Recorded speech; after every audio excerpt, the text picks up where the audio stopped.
Hi, everybody. I think we're going to get started. Hopefully you can all hear me. And I'm really excited for our event today. We're trying to keep this to an hour, so I don't want to start too late.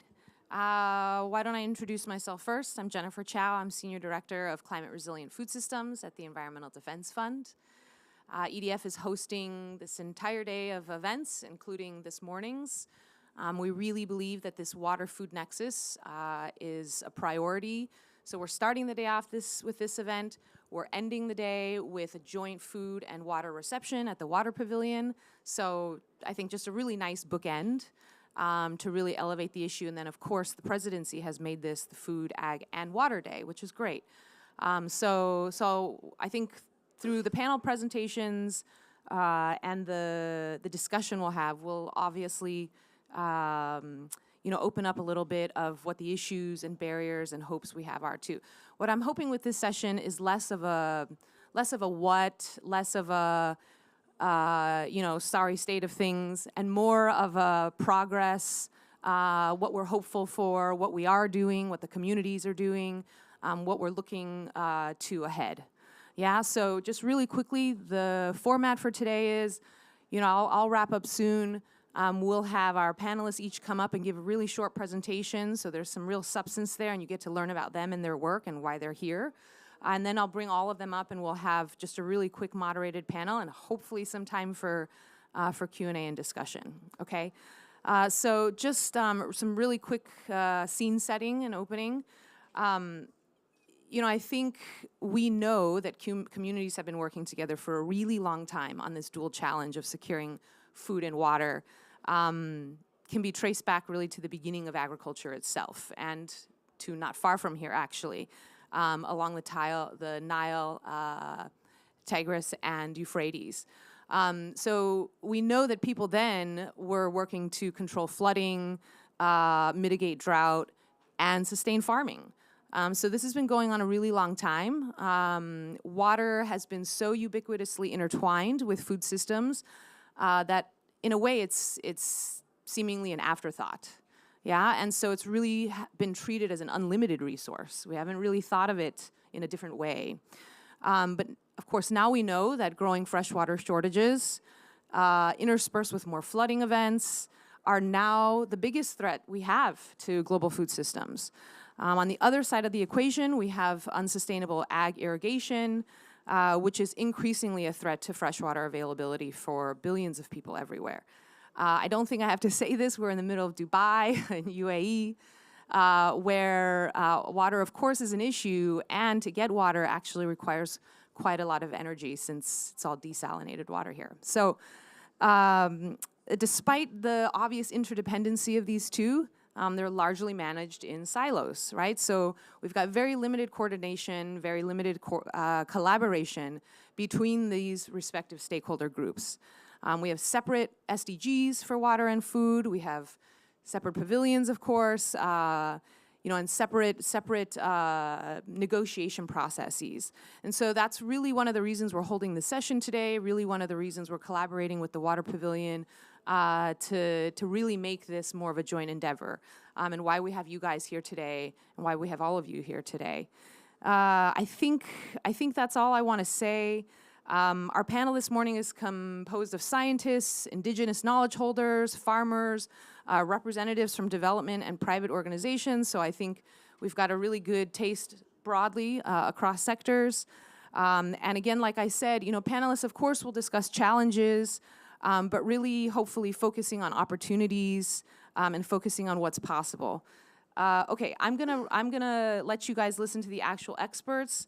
I haven't introduced everybody. I think I'll go one at a time. So we have opening remarks by Tilak Karayawasam, which hopefully I did that correctly. And Tilak, of course, is a COP frontline actor and leader, heads the Lanka Organic Agriculture Movement and the Food First Information and Action Network from Sri Lanka. Can I invite you up to kick us off?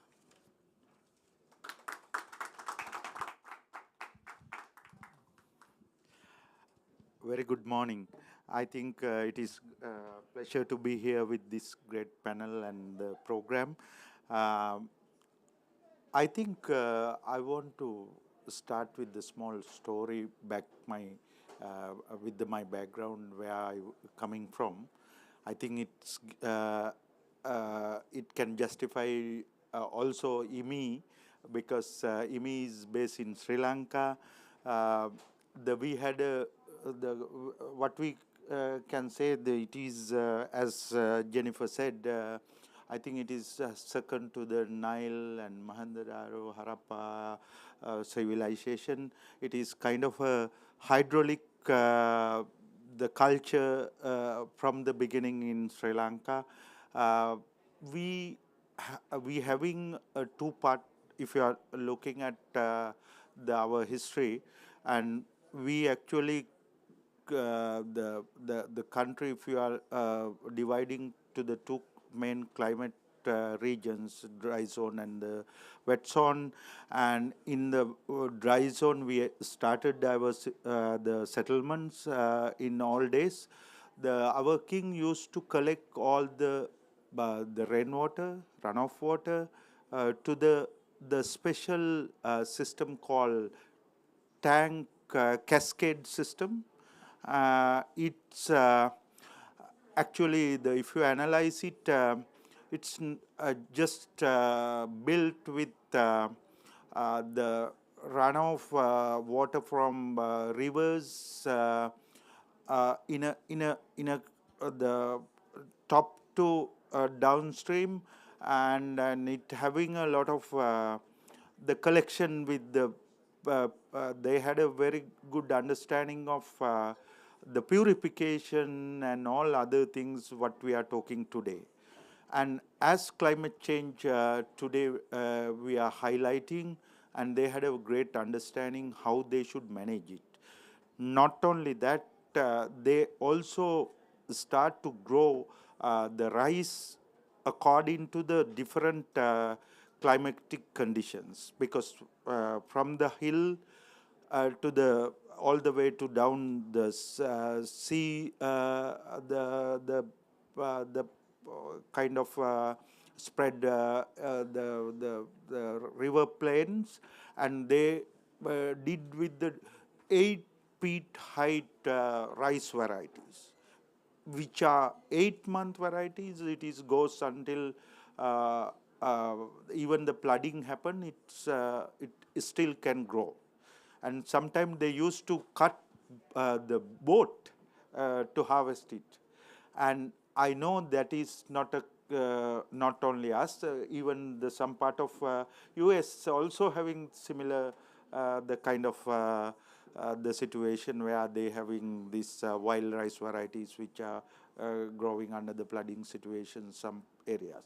Uh, the beauty of that, the on the users of these tank system, it's not only the humans, because wildlife also depend on those rivers. The biodiversity of these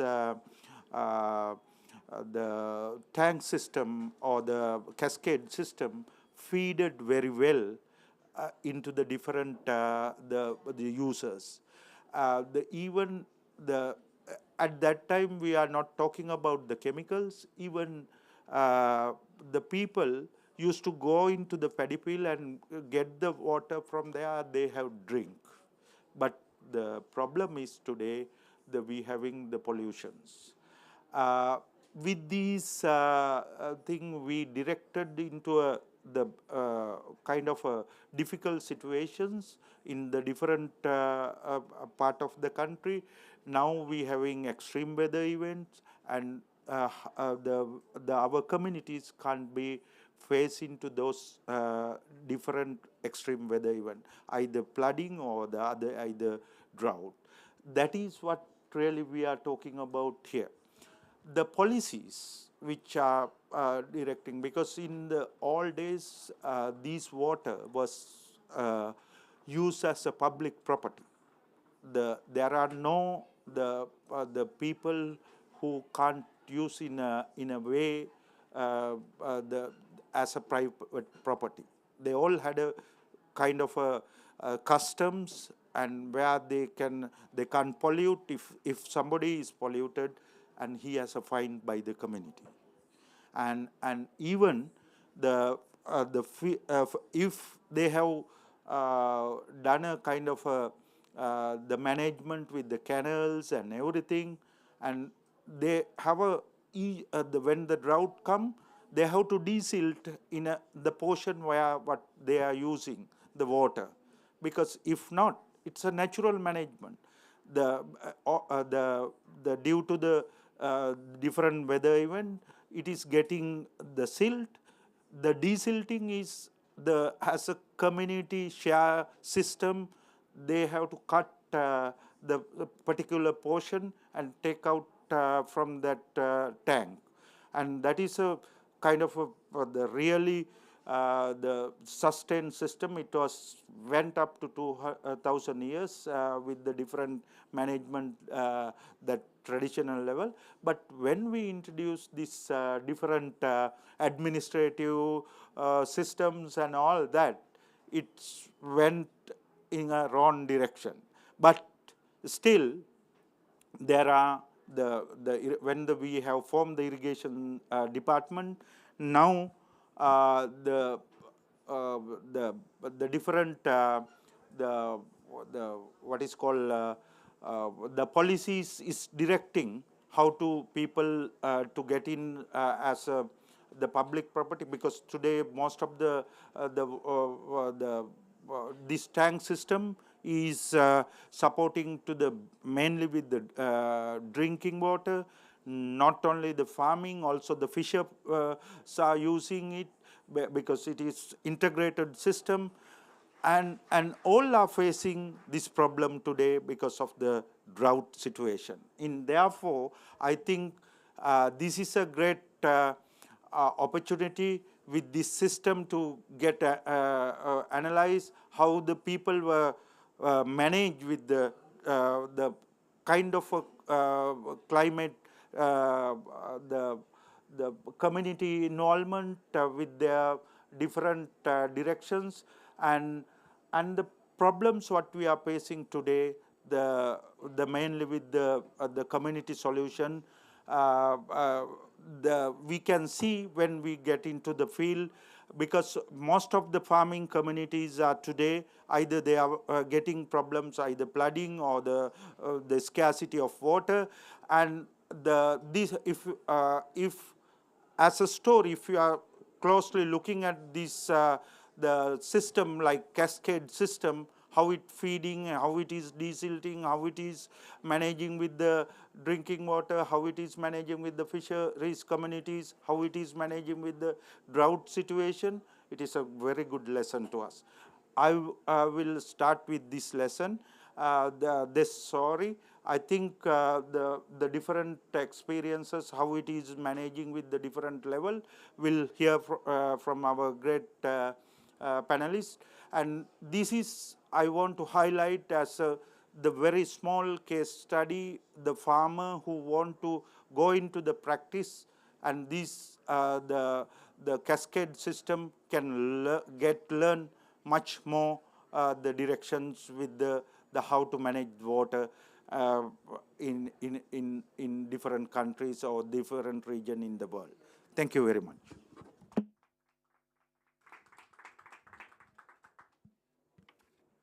Okay, thank you, Thilak.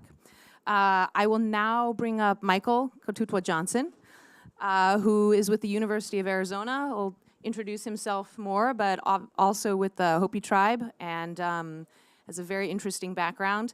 I didn't go over the rules of engagement here. If you guys go too long, I'll come up and awkwardly stand next to you. Okay, great. Thank you so much. I appreciate that. Let me see how to get this. Click it. Okay. Yeah, so I'm from the Hopi Indian Reservation in northern Arizona. I'm a 250th generation Hopi farmer, and so we raise corn in the desert, crops in the desert without any water. So that's why the title of my presentation is Indigenous Ingenuity, Living with Less. The importance of place, the importance of our place crops across the climate are very important. They're kind of being eroded from the 7 major crops that we have growing. But the most traditional crops that we still raise at Hopi are corn, beans, squash, melons, and crop biodiversity is the key to climate change, I feel, because these plants have adopted to the climate like us as human beings. These climate adapted crops, there's a picture down below. That corn is under a drought, but it's extremely drought tolerant. We only get 6 to 10 inches of annual rainfall a year, but yet we're able to raise crops like corn, which when I was at Cornell, they told us we needed 33 inches or more. So this is truly an outlier. It's like people call it traditional ecological knowledge, but I call it the things my grandfather taught me. It's a lot different, right? And so, environmentally friendly management schemes, we've been doing this for 3,000 years, so we know how to manage our environment properly. We make sense of things. We don't complicate things. We raise crops to fit the environment, and we don't manipulate the environment to fit the crops. Big difference there, right?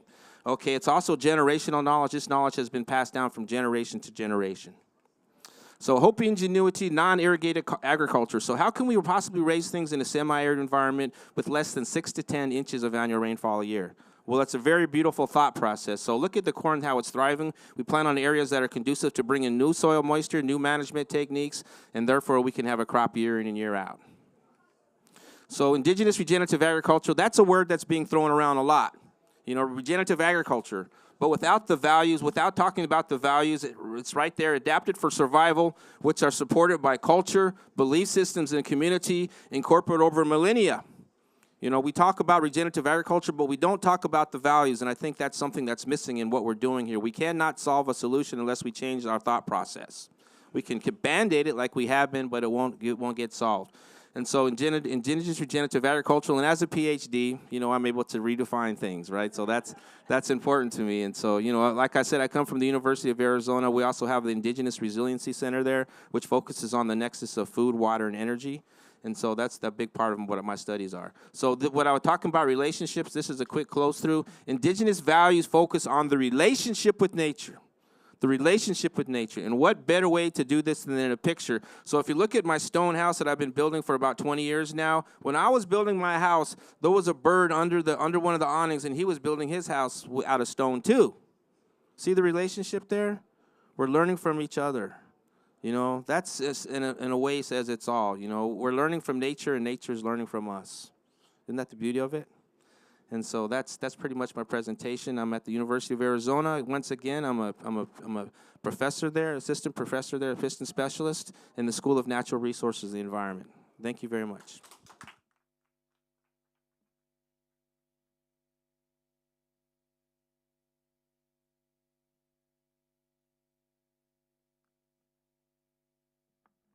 All right, thanks very much, Michael.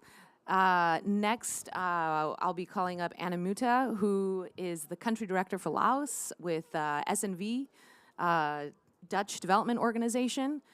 She'll come up and give us her some of her expertise and stories. Come on up, and I think, yep, clicker's here for you.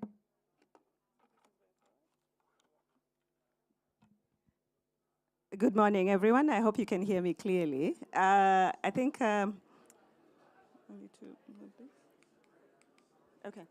I'm going to be talking about making the case for equitable resource management, and I'll be using a project that we are implementing in Kenya. It's called the Listen Project, but I'll give a bit of overview about our work in the water sector as SNV. So we say that water is seen as an input in the food systems, but food is only one of the water resource users. So it's very important for us to look at it not just from a food input perspective, but also in terms of this holistic process. So we have the water users. We have pollution issues. I think, Tilak, you had mentioned a little bit of that and the conflicts that arise from it. We've talked about, I think you also talked about water resource security, which is looking at the issues around quantity, quality, and reliability. And lastly, about hazards and risks, which is about the flooding and also the related damages that we get as a result of water. So it's very important when we are talking about the nexus around food and water that we are able to consider this. I think to a large extent, it tends to look at only one dimension, which can get complicated for the rest of the users. What do we see as alignment between water and food? we are saying equilibrium is very important. For a long time, we've heard about integrated water resource management, but we need to talk about equity around the water resource management. So it's not just about the resource management, but how equitable is it in terms of use. So we need to think of finding the balance between the economic and the societal needs of water. A lot of it, I think, we tend to look at water from a productive perspective, but we know that at the household level, there are many competing needs for water. And if those are not balanced, then it makes it very complicated for the rest of water to be used in production. The LISTEN project, which I'll highlight a little bit about here, you can read more about it on the internet. It's a project that's being implemented in the northern part of Kenya. I think I met a few Kenyan colleagues here, so you do know that that's one of the areas that's very, very dry. And it started during a period of prolonged drought. And that's because the need for water sharing became more acute and visible. To a large extent, most of the time, these issues are not highlighted because when there is plenty, then it's very hard for us to start thinking about the problems, yeah? But this area had at least 7 years of drought, and there was such a competition in terms of the resource use that affected a lot of the communities. So what do we learn from the LISTEN project?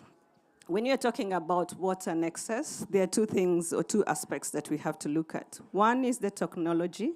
So we are looking at increasing, I think a little bit of that, which is increasing the built and the storage of water, and it's also looking at the responsible use of water resources. I'm reminded of a story of a woman who was going to fetch water with a pot that was leaking. I think you've seen that story somewhere. And as she was walking, somebody wondered why the path that she had gone through for a long period of time was suddenly green. And somebody said it's because the pot was leaking, yeah? So I know that for agriculture, you push a lot of drip irrigation and trying to make sure you maximize the water. But when you do that, it means somebody else is being denied access, yeah? And that is the efficiency paradox that is as a result of improving our efficiencies. The second aspect that we look at in terms of the nexus is around institutionality. And this is looking at one aspect is looking at the management of water resources. Again, I think, Tilak, you were looking at my presentation. You spoke a lot about the water users, so the different types of water resource users. This can include for health, for production, so for households, for production, for livelihoods, looking at users at the upstream and downstream, looking at the diverse needs, not just from a human perspective, but also from the animal. I think somebody mentioned something about animal use for water. So the first part is strengthening the water management functions, and the second part is looking at the administrative governance. Specifically for Kenya, you might realize that there are very many policies around water use and water management, and very many policies around interactions between the national and the subnational levels. So it's important to ensure that there is alignment across all these policies and that they are talking to each other, because they could be also a source of conflict. And my last slide is to tell you that it's a lengthy process. I think all of us probably are looking for short-term solutions, or we are in a hurry to see change, but change does take time. Within the period where we had this drought, there were 122 obstructions along the river catchment. So you can imagine what that did to the water resource. And it took 7 years for the negotiations, for it to come to fruition, for us to be able to implement the project with the water resource user associations. So it's important that when we are thinking about the food nexus, that we do take into consideration the aspect of time and be able to factor that in our planning. Thank you.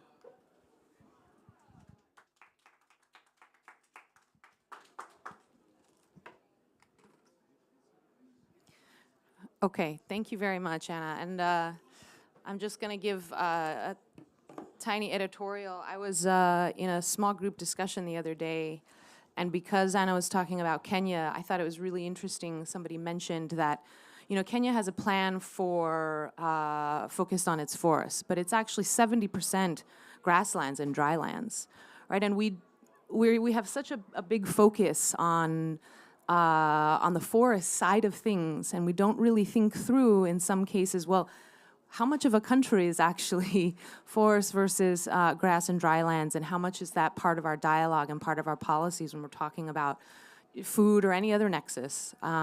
Anyway, so I thought I would just interject that because it's stuck with me. Okay, so next we have Olaf Westerman, who is with Catholic Relief Services.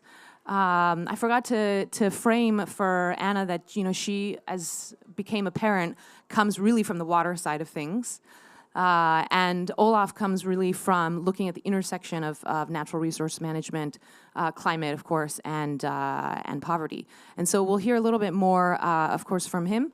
And I welcome you up now.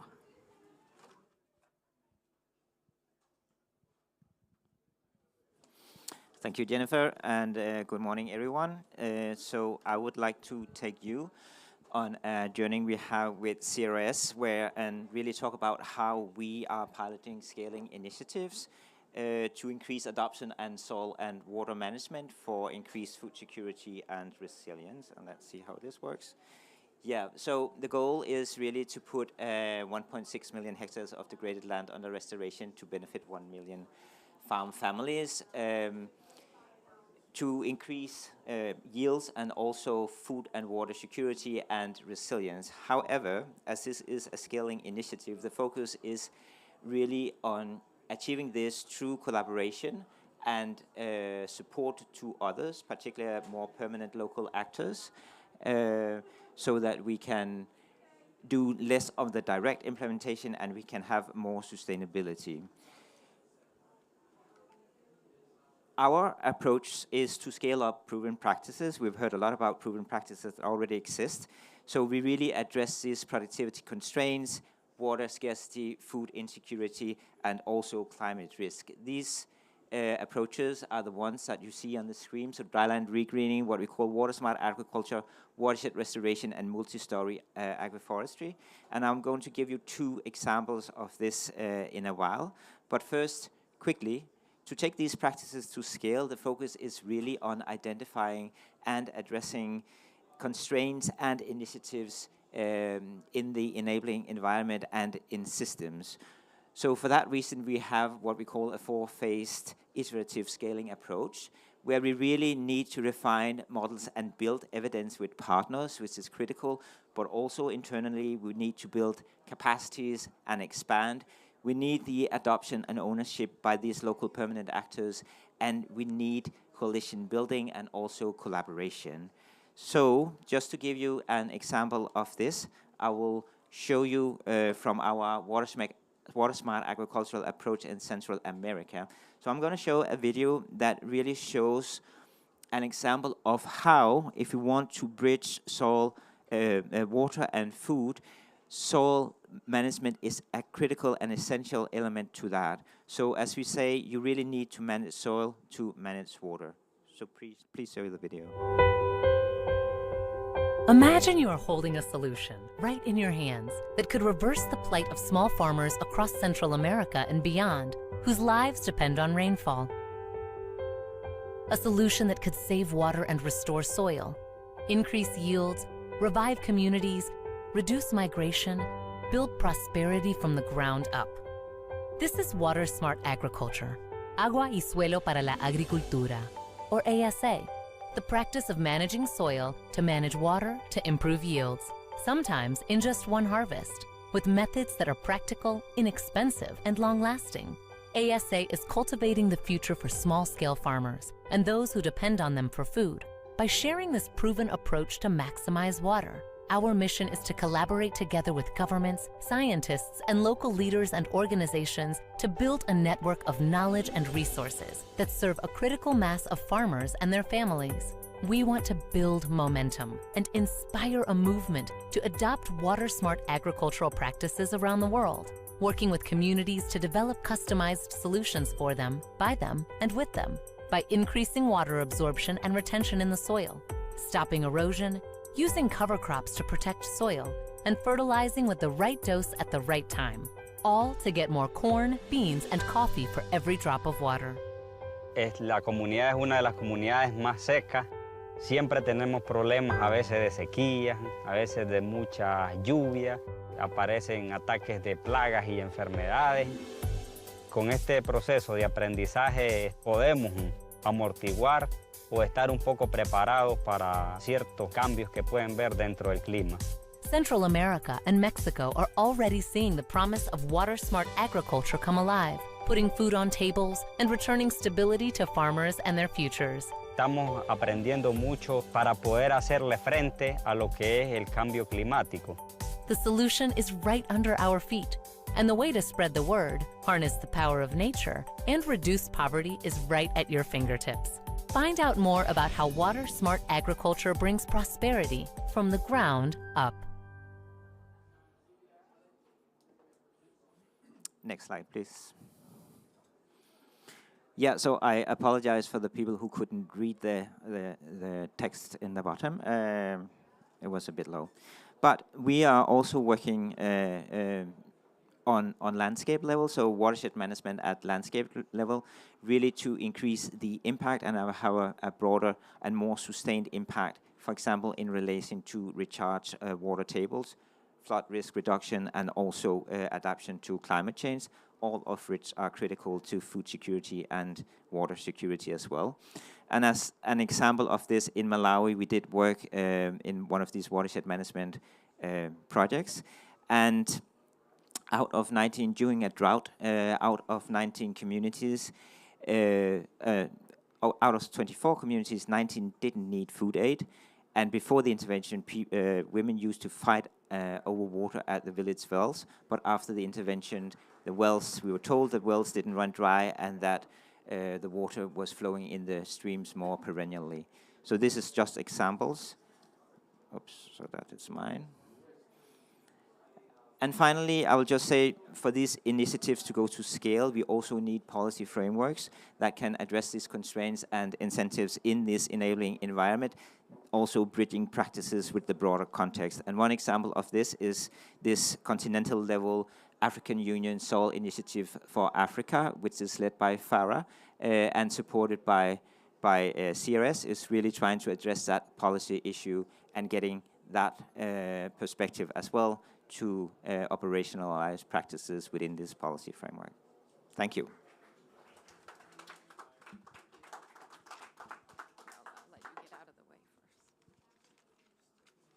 Okay, Olaf, why don't you just stay up here? And can I invite the other panelists, Anna, Michael, and Ahmad? You can sit in one of these black chairs. To come up to the front and take your seat in one of these black stools. I think Ahmad, Michael. And I think Ahmad's the only one that hasn't been introduced yet on this panel, so I'll do that really quickly.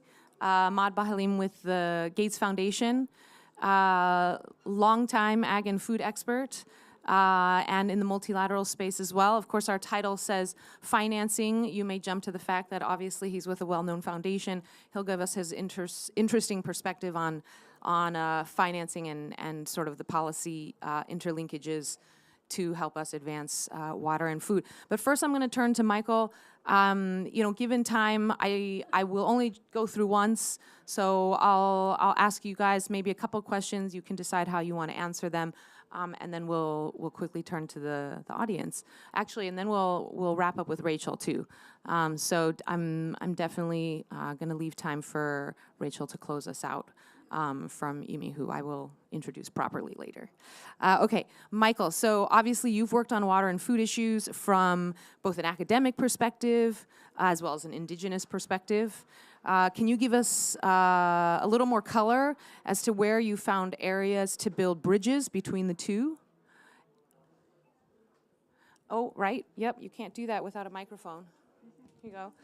And how the indigenous water and food practices have shaped your academic perspective. They do it. Testing. Okay, guys. Thanks a lot. I think, the bridges that I'm building is basically between I'm trying to build in between indigenous community, those grassroots organizations, and basically nonprofit NGOs or private organizations now. The federal government has been trying to help us, but they haven't been doing too good of a job, to be honest with you. And so, you know, my bridge between that and looking at having people come and visit what I'm doing, but my academic work basically focuses on the resiliency of indigenous people and moves us away from victimhood. You know, one of the main things that I like to look at is, you know, we're always talking about, you know, third world countries, underserved communities, but we're always looking at it from a gross domestic product, right? We sit on 80% of global biodiversity here in the globe. So why not start framing these to where we have high biodiversity territories versus low biodiversity territories and elevate indigenous people right on top, which they should be when it comes to helping manage the climate crisis. You know, we've seen this thing time in and time out. We've had 200 years droughts at Hopi, but yet we're still here doing what we've been doing for 3,000 years. Why is that? Because of our cultural belief system. And so that's what makes it run, you know. And how can you quantify that? You really can't. You know, so what I would like to say is, in closing, is that, you know, if we're going to solve our problems, we have to work with indigenous people. That means we have to respect their rights. We have to include them in the process. Me being here is very important. I'm not on an all-indigenous panel because I don't deserve to be. I need to be with everybody else that's up here, right? Because I've got the training just like these people next to me.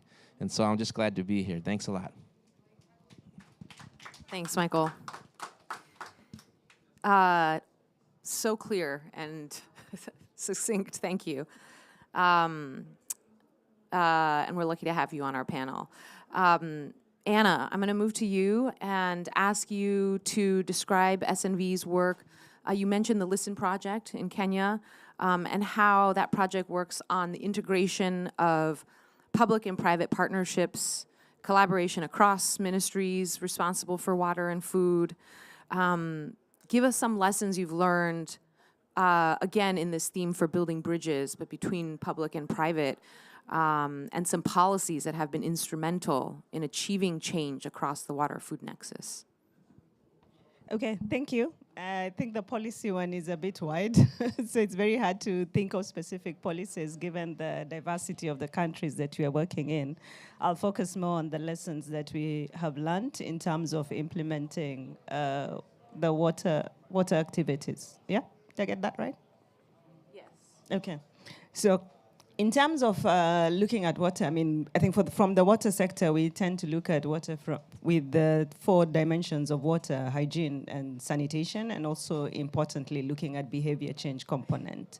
And I think that's something that we can learn and maybe be able to take to scale, especially in the agriculture sector, some of the behaviors and practices. And I think, Michael, you are alluding to some of this, looking at community engagement that's already taking place. A lot of our water work has focused on supporting communities, especially to be able to understand how they can be able to reduce the water use at the household level, and focus more around recycling also, and on building a lot more from the indigenous knowledge that is already existing there. So not necessarily bringing practices from outside, but looking in and taking it out to be able to take it to scale. One of the opportunities I think we see is that while a lot of the agencies focus at the national level and look at creating new policies, we do note that there is probably a saturation of policies at the country level, because a lot of organizations support that. So it's important that we be able to bring our work to the community level and to see how we can focus more on practices that people are doing. So one of the things that we are also looking at, I think we've largely been working on sanitation, but we've also now working on water security. So the 4 dimensions that I had mentioned, looking at the hazards, how can those be mitigated? We have projects on that. Looking at the water security, being able to establish forums where you can bring the different water users into place. Looking at issues around pollution, especially in urban areas. So even when you're talking about urban agriculture, the chemicals probably that can be used are causing pollution. So how can you be able to address that? There's a project in Tanzania that's working on that. And the last aspect, which is looking at the support to the enabling environment around water resource management. But I think beyond all that, like I mentioned in my presentation, equity is very important. Thank you. Thank you, Anna. Olaf, I think I'm turning to you next. So, to Anna's point about looking more at the community level and what they might be doing for systems-based approaches, I'm wondering if you can talk more to this. Where you're seeing and as CRS implementing and supporting these system-based approaches. What do you see as the key ingredients for accomplishing that? And then on top of that, help us bridge into the financing part of this. Can you talk a little bit about the impact of financing on the work that you're part of or that you've seen? Thank you, Jennifer. I'll try to make it short, even though it's a difficult question. Yeah, it's a lot, but yeah. But first of all, I think, and Anna also mentioned that in her presentation, I think the long-term part of it is really critical, important when you talk about scaling, particularly, and working at systems level. So for that reason, CRS, this is a 10-year initiative, and we are working in what we call focus countries, and really trying to build both local and internal capacity there to actually work with the local permanent actors. And I think that's another critical element. This has to be owned by the local permanent actors. It has to be within their systems, and it has to be with the institutions that's there to really go to scale and sustain that scale as well, and make the scale equitable as well. Another critical element for us is really to build evidence. We see a lot of anecdotes in this field, and so we really need to build evidence, but not by ourselves. We need to build evidence with partners. So that's what we are trying to do. And I don't think I have a lot of time to go into examples. And then finally, I would mention the need for mindset shift and behavioral change, and that is at all levels as well, because with scaling, we need to go beyond that project and program paradigm and really try to work with others to facilitate and convene collaboration. And that requires mindset shift, particularly in implementing organizations like CRS and others. And on the financing, well, there's no silver bullet. I hope you didn't expect that. But and that is actually our hardest indicators. But as you saw on one of my slides, we are really trying to leverage funding for others to implement soil and water management, not by CRS necessarily, but where we can help to support them, also count for us, not as an attribution, but as a contribution to this effort of impact, basically. And for us, obviously, for CRS, it's critical to have some private funding, otherwise we couldn't do that, to have these processes. But I would just say, in terms of funding, it's difficult to get funding for systems approaches, but what you can do is to build system approaches into more traditional and conventional project proposals and programs, and really make it an integrated part of that. And I don't think I have time for an example, right? Can you do 1 minute? I can do a very quick one. Yeah, so I would take the Regreening Africa. I don't know how many of you know that, but that's a product across 8 countries in the Sahel, and it really built in scaling from the start. And one element of that scaling was to have, well, 2 elements, was to have what we called national coordination committees, where you really brought all of the stakeholders together to discuss this proposal.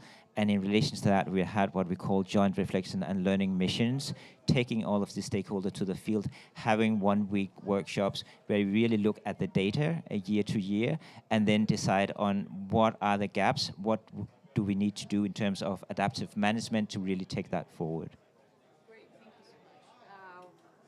Let's see, pass it to Ahmad. Okay, Ahmad, welcome to the panel. So funding tends to echo programmatic silos. I think given your work, your perspective, how do you look at financing from a more systems-based approach? What information would be helpful from your perspective in informing these kinds of decisions around financing in the water-food nexus? And how to support the kinds of things that we know we need. Sure. I'll speak from sort of a Gates Foundation perspective because it's a unique animal. It's different from other funders. Generally speaking, it's important to understand that the problems that we're trying to solve at the foundation are a lot bigger than the resources that we have. The resources are generous, that there's no doubt about that, but the problems are immense. To give an example on the agriculture issue, we estimate that we need to roughly double grant assistance in this space to $14 billion a year. We spend about $550 million a year. So even just thinking about agriculture and our work on agriculture, our resources are not sufficient to tackle the problem at scale. And that means that we need to work with partners, and that means that we have to think about systems, to your point, Jennifer. So we do work in our own programmatic silos, but when we make decisions about funding at kind of a portfolio level, we have to understand that the lever that we pull is the right one in that particular system. And the way that maybe us and other donors do share a perspective is that most of us need to understand a clear goal or outcome that is being achieved to get your systems level change. We heard a lot of different perspectives today. I was really just surprised by the richness. There's a lot of similarity, but there's a lot of complexity. And we cannot make decisions on funding when there's too much complexity.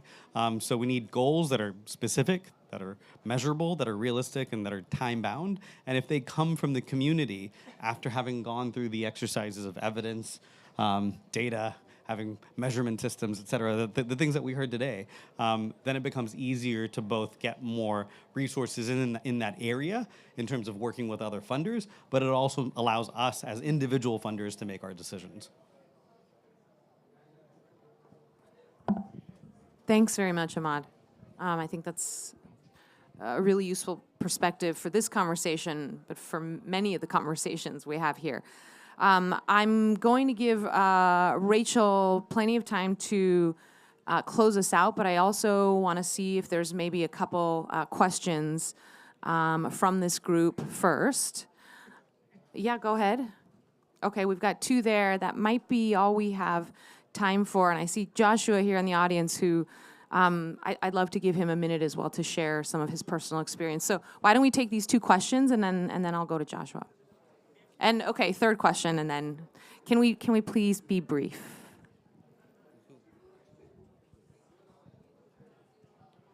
My name is Henk Holtslag from Meta Wageningen in Netherlands. We train people in Africa in water solutions. I would like to make the observation on silos. I've been to many water forums. They also say we need to break the silos. We need to cooperate. We need to do the nexus. So one breaking silo could be wash and agriculture. We work in many countries and we see if you subsidize farm wells, these farmers will share water with the neighbors and they maintain the pump. So by using the wash subsidies that you have to reach SDG 6 in rural Africa, if you would invest them in farmers rather than in communal wells, you will have 5 benefits for the same money. So that is an observation. And I have a question for the gentleman from CRS. In Malawi, we see a lot of problems with heartpan, which was studied. Heartpan, you have heard of heartpan? It's a human-induced heart layer just below the soft top layer. And it prevents water from percolating, and it prevents the roots from growing. And it seems to be a big problem in many countries. My question is, do you see this in other countries also?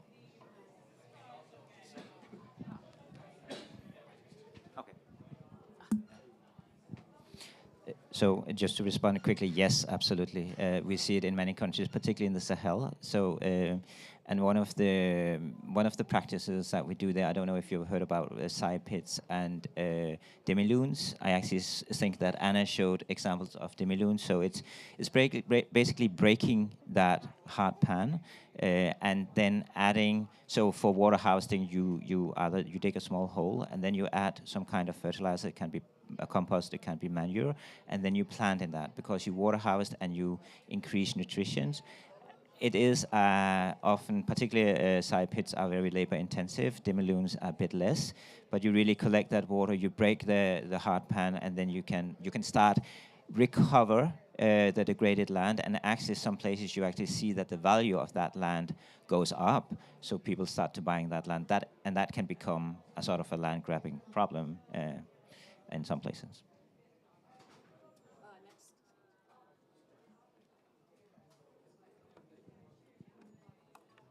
Thank you all for your presentation. My name is Monica Yator. I'm a pastoralist from Kenya. I work for Indigenous Women and Girls Initiative. I'm so humbled that I'm seeing some restoration in dry lands. And my big question is, how do we push for policy implementation, especially my sister from Kenya, because NGOs are doing a lot of work, but where is the money, the 10 million USD going to dry lands and climate fund? It's not reaching out to the communities. How do we push our government, especially my president, to understand that carbon is not feeding nation? We cannot talk about planting trees. We need to eat food. SDG 13 is far away from SDG 1 and 2. So how do we bring policies to this dialogue? Thank you. Can we get the last question as well? You're okay? All right. Oh, go ahead. I have an observation. So I've been following the negotiations for the last week, and now I'm here following the discussions, and it feels like there's a disconnect. And I'm just wondering how we bridge that disconnect. No one here has mentioned the NDCs, for example, the NAPs. I was really disheartened to learn that less than 50 countries actually have national agricultural plans, and what the role of agriculture, specifically smallholder agriculture.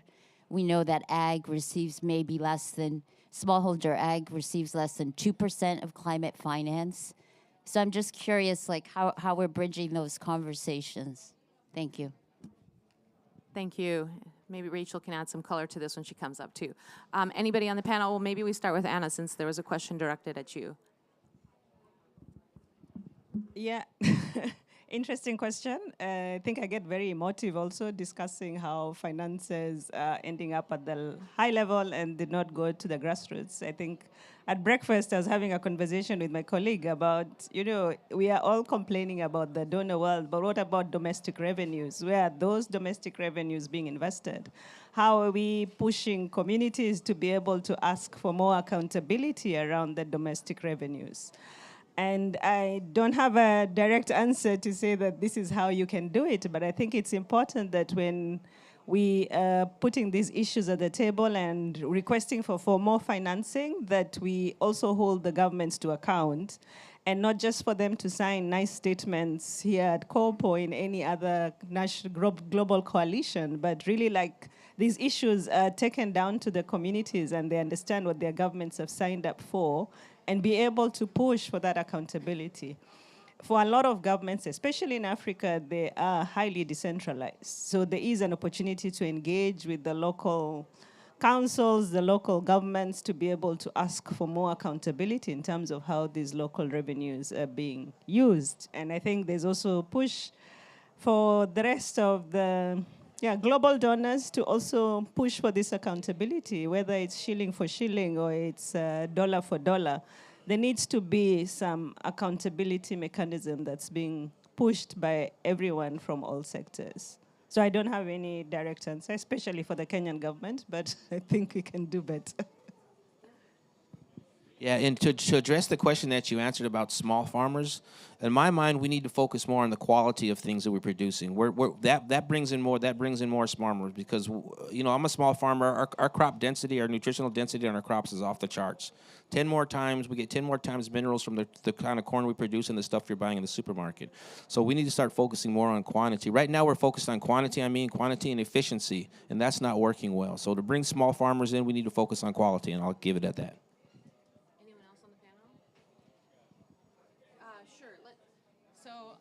My prerogative as moderator, I'm going to give this inspiring young leader, Joshua Nzambe, a couple minutes to share with us his story. Farmer, agripreneur, leader,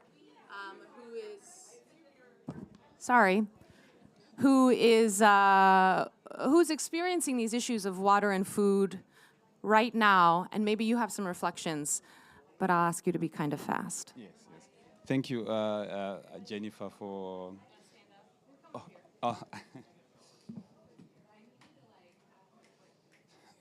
Thank you, Jennifer, for this opportunity, and I'm so glad that farmers are no longer just on the menu, but they are also now on the table for discussion. But first, I would agree with the lady that there's some disconnection. I was reading some text during the night and previous day, and I attended some of the. I think there should be, collision between farmers, even people from this side, and negotiators, so that we have cross-pollination of ideas. We are together. But I'll be short with my story. I'm Joshua Zinzombe. I'm from SADC, from Zimbabwe, but I'm one of the leaders of 16 countries under SACAO in SADC. I was telling Jennifer about my story that today is on the 10th.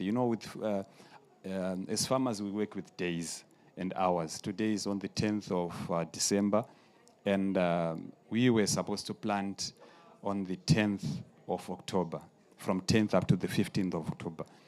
What we do in our country is that during Christmas time, we come together as families where we enjoy whatever we have grown.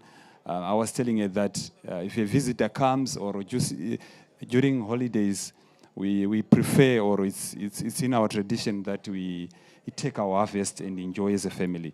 But right now we haven't planted anything. Why? Because we are in drought. It's the 10th, and I don't know how our Christmas is going to be like. It's going to be so horrible. But to cut the story short, I liked what this gentleman was talking about in some of his initiatives, even what he said, that we should not be just, victims, but we should look for solutions. And so in Zimbabwe, even in other SADC countries, we are looking for different solutions of adaptation and how we can improve our water retention, how we can improve our upscaling, and even looking for mitigation, different mitigation measures. We are doing training of organic farming. We are promoting insect farming in terms of maggots, in terms of bees, tree planting, etc., etc. So my message to everyone is that we should, promote what he was talking about, because water, for us, water is what makes us grow, do agriculture. And when we farm, we produce food. And when we produce food, we alleviate hunger. If there's no food, there's hunger. So in short, that is what we are doing. But I was telling you that I'm also writing a book on promoting indigenous knowledge systems, especially those which are centered on agriculture, so that we go back to nature. Thank you. Thanks, Joshua. I think one of the first points Joshua told me at this COP was, without water, there's really nothing else. We can't do anything. So I thank you, panelists. I think I'm going to have you sit back down and get comfortable in your chairs. I'm going to invite Rachel McDonald to come up, Deputy Director General of the International Water Management Institute, a part of the CGIAR network. Every time I see Rachel, she has more energy than I understand. But thank you so much for being with us, Rachel, and for closing us out. Here, why don't you take that one, and I'll get out of the way. Yeah, let me get out of your way. What an incredible set. I mean, today in an hour, we have covered so many of the key areas. Local knowledge, local functioning systems that are there, but they are being stressed by climate change. We see projects which cover governance and solutions and bringing communities together. We see indigenous knowledge. We see the work on soils. We can't forget soils. And we also heard about some of the issues to do with finance. The global goal on adaptation, to come to your question, I'm sure you've seen the draft text come out. Number one, significantly reducing climate-induced water scarcity, so it talks to your droughts. Number two is about food systems, attaining climate-resilient food and agricultural production. So even in the global goals on adaptation, we still have siloed. So yes, they're siloed, but we don't need the UNFCCC or any of us to work, to say you can't cross the barrier. We need funding. I work with Gates Foundation as either the wash in the water or agriculture here. We need it to be water systems where food, 70% of the water use, is essential to that work going forward. So this is a really important session, but we need to take it outside of here. We need to take it into our programming and our projects, working with our smallholder farmers, and to say, yes, we can come up with solutions that maybe bring 5 times the wins. And it's for us to drive those policies, practices, and thinking forward. And thank you, EDF, for a great session. So thank you.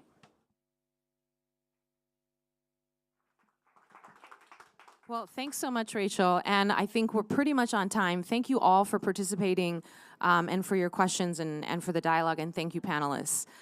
And go have some coffee and get to know each other.